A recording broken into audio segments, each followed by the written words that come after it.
Hello, എല്ലാവർക്കും LLB ജംഗ്ഷൻ്റെ പുതിയൊരു വീഡിയോയിലോട്ട് സ്വാഗതം.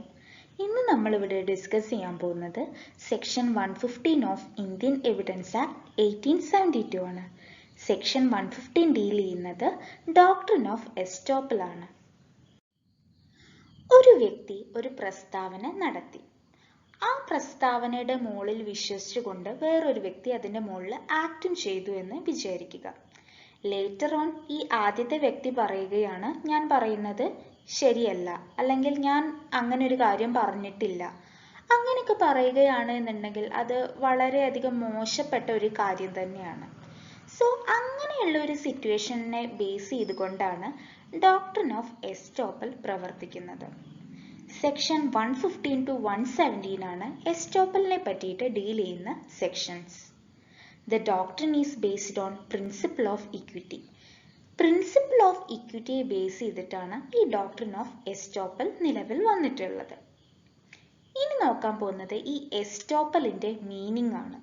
എസ്റ്റോപ്പൽ എന്ന് പറഞ്ഞാൽ സ്റ്റോപ്പ്, സ്റ്റോപ്പ്ഡ് അല്ലെങ്കിൽ നിർത്തുക അല്ലെങ്കിൽ തടയുക, പ്രിവെന്റ് ചെയ്യുക, അതൊക്കെയാണ് ഈ എസ്റ്റോപ്പൽ എന്നുള്ളതുകൊണ്ട് അർത്ഥം. സോ ഡോക്ട്രിന്റെ അർത്ഥം എന്താണെന്ന് വെച്ചാൽ a person is not allowed to speak contrary to his earlier statement. ഒരു വ്യക്തി ആദ്യം നടത്തിയ പ്രസ്താവനയിൽ നിന്ന് ഓപ്പോസിറ്റ് ആയിട്ട് ലേറ്റർ ഓൺ പറയാൻ പറ്റില്ല. അതല്ലെങ്കിൽ ആദ്യം പറഞ്ഞ ആ ഒരു സ്റ്റേറ്റ്മെന്റിൽ നിന്ന് കോൺട്രറി ആയിട്ട് ലേറ്റർ ഓൺ സംസാരിക്കാൻ പറ്റില്ല, അല്ലെങ്കിൽ ലേറ്റർ ഓൺ ആ പ്രസ്താവന നമ്മൾ പിൻവലിക്കാൻ പാടില്ല എന്നാണ് ഈ ഡോക്ട്രിൻ ഓഫ് എസ്റ്റോപ്പൽ കൊണ്ട് ഉദ്ദേശിക്കുന്നത്. ഇനി നമ്മൾ നോക്കാൻ പോകുന്നത് ഈ ഡോക്ട്രിൻ, അതായത് ഡോക്ട്രിൻ ഓഫ് എസ്റ്റോപ്പലിന്റെ ഒബ്ജക്റ്റ് എന്താണെന്നാണ്. That is preventing commission of fraud against another. മറ്റൊരു വ്യക്തിക്ക് എതിരായി നടത്തുന്ന ഫ്രോഡ് പ്രിവെന്റ് ചെയ്യുക എന്നതാണ് ഈ ഒരു ഡോക്ട്രിന്റെ മെയിൻ ഒബ്ജക്റ്റ്. ഇനി നമ്മളിവിടെ നോക്കാൻ പോകുന്നത് ഒരു കേസ് ലോ ആണ്, അതായത് പിക്കാർഡ് വേഴ്സസ് സിയേഴ്സ്. ആക്ച്വലി ഈ കേസ് വഴിയാണ് ഈ ഡോക്ട്രിൻ ഓഫ് എസ്റ്റോപ്പൽ അല്ലെങ്കിൽ principle of estoppel Leh down ചെയ്തത്. ഈ കേസിൽ എന്താണ് ഉണ്ടായതെന്ന് വെച്ചാൽ, എ കുറച്ച് മെഷീനറീസിന്റെ ഓണർ ആയിരുന്നു. എ എന്ത് ചെയ്തു, ബി എന്ന അദ്ദേഹത്തിന്റെ സുഹൃത്തിനോട് ഈ മെഷീനറിയുടെ പൊസഷൻ വെച്ചോളാൻ പറഞ്ഞിരുന്നു. അതായത് ബിയോട് ആ ഒരു മെഷീനറീസ് കൈവശം വെച്ചോളാൻ എ പറഞ്ഞിരുന്നു. ഈ ബി എന്ന വ്യക്തി സി എന്ന വ്യക്തിയുടെ കയ്യിൽ നിന്ന് കുറച്ച് പൈസ കടം വാങ്ങുകയും ചെയ്തിരുന്നു. ബി ഈ വാങ്ങിച്ച പൈസ തിരിച്ചു കൊടുക്കാണ്ട് വന്ന സമയത്ത് സി ബിക്കെതിരെ മൂവ് ചെയ്തു. അങ്ങനെ കോടതി വഴി അദ്ദേഹം ബിക്കെതിരായിട്ട് ഒരു ഡിഗ്രി ഒബ്റ്റെയിൻ ചെയ്തു. ഈ ഡിഗ്രിയുടെ എക്സിക്യൂഷന്റെ ഭാഗമായിട്ട് ഈ ബി കൈവശം വെച്ചിരുന്ന ആ ഒരു മെഷീൻ അറ്റാച്ച് ചെയ്യേണ്ടിയും വന്നിരുന്നു. സോ ഈ മെഷീൻ അറ്റാച്ച് ചെയ്യുന്ന സമയത്തും എ പ്രത്യേകിച്ച് ഒബ്ജക്ഷൻസ് ഒന്നും റേസ് ചെയ്തില്ല. അതായത് ബിയുടെ മെഷീനറീസ് അല്ല, അത് എ എന്ന് പറഞ്ഞ എൻ്റെ മെഷീൻസ് ആണ് എന്നൊന്നും ആ സമയത്ത് ഒന്നും പറഞ്ഞില്ല. സോ അങ്ങനെ ആ ഒരു മെഷീൻസ് സി അറ്റാച്ച് ചെയ്യുകയും ചെയ്തു. ലേറ്റർ ഓൺ സി ആ ഒരു മെഷീൻ സെൽ ചെയ്തു, വിറ്റു. അങ്ങനെ ആ വിറ്റ സമയത്ത് എ എന്ത് ചെയ്തു, ഒരു സ്യൂട്ട് ഇൻസ്റ്റിറ്റ്യൂട്ട് ചെയ്തു. അതായത് ആക്ച്വലി ആ മെഷീന്റെ ടൈറ്റിൽ എക്കാണ് എന്ന് പറഞ്ഞുകൊണ്ട്. ഈ ഒരു കേസിൽ കോടതി ഹെൽഡ് ചെയ്തത് എന്താണെന്ന് വെച്ചാൽ, A is estopped from denying that the fact that B is the owner of machinery. ഇവിടെ എയെ പ്രിവെന്റ് ചെയ്യുകയാണ്. അതായത് ബി അല്ല ഈ മെഷീന്റെ ആക്ച്വൽ ഓണർ എന്ന് പറയുന്നതിൽ നിന്ന് എയെ പ്രിവെന്റ് ചെയ്യുകയാണ് കോടതി ചെയ്തത്.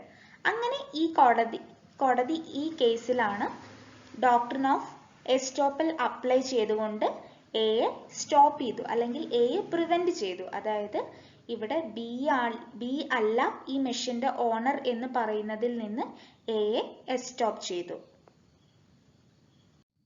ഇനി നമ്മൾ ഇവിടെ നോക്കാൻ പോകുന്നത് സെക്ഷൻ 115 ആണ്.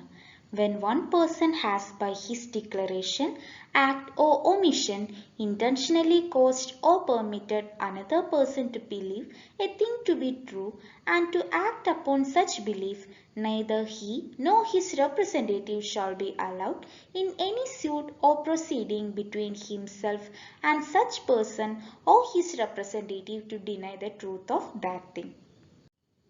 ഇവിടെ എന്താണ് പറയുന്നത്? ഏതെങ്കിലും ഒരു വ്യക്തി തൻ്റെ പ്രവൃത്തിയിലൂടെയോ അല്ലെങ്കിൽ ഒമിഷനിലൂടെയോ അല്ലെങ്കിൽ അയാളുടെ ഡിക്ലറേഷൻ വഴി ഒക്കെ വേറെ ഒരു ആളെ എന്തെങ്കിലും ഒരു കാര്യം സത്യമാണ് എന്ന് വിശ്വസിപ്പിക്കുകയും പിന്നെ അതിൻ്റെ മുകളിൽ പ്രവർത്തിപ്പിക്കാൻ, അതായത് ആ ഒരു സത്യമാണെന്ന് വിശ്വസിച്ചിട്ടുള്ള ആ ഒരു കാര്യത്തിൻ്റെ മുകളിൽ പ്രവർത്തിപ്പിക്കാൻ ആ ഒരു വ്യക്തിയെ പ്രേരിപ്പിക്കുകയും ചെയ്യുകയാണ് എന്നുണ്ടെങ്കിൽ ഒരു സാഹചര്യത്തിലും ആ ഒരു സ്യൂട്ട് ഫയൽ ചെയ്യുകയോ അല്ലെങ്കിൽ വേറെ ഏതെങ്കിലും ഒരു നിയമ നടപടി വഴിയോ അയാളോ അല്ലെങ്കിൽ അയാളുടെ ഒരു പ്രതിനിധിയോ, അതായത് അയാളുടെ റെപ്രസെൻറ്റേറ്റീവോ ആദ്യം പറഞ്ഞിട്ടുള്ള ആ ഒരു കാര്യം നിഷേധിക്കാൻ കഴിയില്ല. അതാണ് സെക്ഷൻ 115 അണ്ടറിൽ പറയുന്നത്. അതായത് ഏതെങ്കിലും ഒരാൾ അയാളുടെ ആക്ട് വഴിയോ അല്ലെങ്കിൽ ഒമിഷൻ വഴിയോ ഡിക്ലറേഷൻ വഴിയോ വേറൊരു വ്യക്തിയെ ഏതെങ്കിലും ഒരു പെർട്ടിക്കുലർ കാര്യം സത്യമാണ് എന്ന് വിശ്വസിപ്പിക്കുകയും ആ സത്യത്തിൻ്റെ മുകളിൽ ആക്ട് ചെയ്യാൻ പ്രേരിപ്പിക്കുകയും ചെയ്യുകയാണ് എന്നുണ്ടെങ്കിൽ അയാളോ അതല്ലെങ്കിൽ അയാളുടെ റെപ്രസെൻറ്റേറ്റീവ്സിനോ ഒരിക്കലും ഒരു സ്യൂട്ട് വഴിയോ അല്ലെങ്കിൽ ഏതെങ്കിലും ഒരു പ്രൊസീഡിങ് വഴിയോ ആ പറഞ്ഞ കാര്യം, അതായത് ആദ്യം പറഞ്ഞിട്ടുള്ള ആ ഒരു കാര്യം നിഷേധിക്കാൻ കഴിയില്ല എന്നാണ് സെക്ഷൻ 115 അണ്ടറിൽ പറയുന്നത്. ഇനി നമ്മളിവിടെ നോക്കാൻ പോകുന്നത് ഡോക്ട്രിൻ ഓഫ് എസ്റ്റോപ്പൽ അപ്ലൈ ചെയ്യണമെന്നുണ്ടെങ്കിൽ എന്തൊക്കെ കണ്ടീഷൻസ് ആണ് സാറ്റിസ്ഫൈ ചെയ്യേണ്ടത് എന്നാണ്. ഫസ്റ്റ് കണ്ടീഷൻ എന്ന് പറയുന്നത് the representation must be made by one person to another person. ഇവിടെ ഈ റെപ്രസെൻറ്റേഷൻ മേക്ക് ചെയ്യുന്നത് ഒരു പേഴ്സണും അത് മേക്ക് ചെയ്യപ്പെടുന്നത് വേറൊരു പേഴ്സണ് വേണ്ടിയിട്ടായിരിക്കണം. അതായത് ഒരു വ്യക്തി വേറൊരു വ്യക്തിയുടെ മുകളിലായിരിക്കണം ഈ റെപ്രസെൻറ്റേഷൻ നടത്തിയിട്ട് ഉണ്ടാവേണ്ടത്. The representation made must be as to facts and not as to law. ഈ മേക്ക് ചെയ്ത റെപ്രസെൻറ്റേഷൻ എന്ന് പറയുന്നത് ഫാക്ട്സിൻ്റെ മുകളിലായിരിക്കണം, അതല്ലാണ്ട് എക്സിസ്റ്റിംഗ് ലോൻ്റെ മുകളിൽ ആയിരിക്കരുത്. The representation must be made as to an existing fact. നമ്മൾ നേരത്തെ പറഞ്ഞു ഫാക്റ്റിൻ്റെ മുകളിലാണ് റെപ്രസെൻറ്റേഷൻ നടത്തേണ്ടത്, അല്ലാണ്ട് ലോൻ്റെ മുകളിൽ അല്ല എന്ന്. സോ ഈ ഫാക്റ്റ് എന്ന് പറയുന്നതും എക്സിസ്റ്റിംഗ് ഫാക്ട്സ് ആയിരിക്കണം. അതാണ് തേർഡ് പോയിന്റിൽ പറയുന്നത്. The representation must be made in a manner which makes the other person believe that it is true. So ഈ റെപ്രസെൻറ്റേഷൻ എങ്ങനെയായിരിക്കണം നടത്തിയിട്ടുണ്ടായിരിക്കേണ്ടത്? ഓപ്പോസിറ്റ് പേഴ്സണ് തോന്നണം, അതായത് ഓപ്പോസിറ്റ് പേഴ്സണ് വിശ്വസിക്കാൻ കഴിയണം, അതായത് ഈ പറഞ്ഞിട്ടുള്ള കാര്യങ്ങളൊക്കെ ശരിയായിട്ടുള്ള കാര്യങ്ങളാണ്. അതായത് ഈ പറഞ്ഞ പേഴ്സൺ, റെപ്രസെൻറ്റേഷൻ നടത്തിയിട്ടുള്ള പേഴ്സൺ പറഞ്ഞ കാര്യങ്ങളെല്ലാം ശരിയാണ് എന്ന് വിശ്വസിക്കാൻ തരത്തിലായിരിക്കണം ഇത് നടത്തിയിട്ടുണ്ടായിരിക്കേണ്ടത്. അതായത് ഈ ഓപ്പോസിറ്റ് പേഴ്സൺ അതൊക്കെ വിശ്വസിച്ചിട്ട് ഉണ്ടായിരിക്കണം, അതായത് ഇതൊക്കെ ശരിയാണ് എന്ന് പറഞ്ഞിട്ട് വിശ്വസിച്ചിട്ട് ഉണ്ടായിരിക്കണം. The person to whom the representation is being made must act upon that belief. ഈ റെപ്രസെൻറ്റേഷൻ്റെ മുകളിൽ വിശ്വസിച്ചുകൊണ്ട് ഈ പേഴ്സൺ, അതായത് ഇത് വിശ്വസിച്ച ആ പേഴ്സൺ എന്തെങ്കിലും ആക്ഷനും നടത്തിയിട്ട് ഉണ്ടായിരിക്കണം.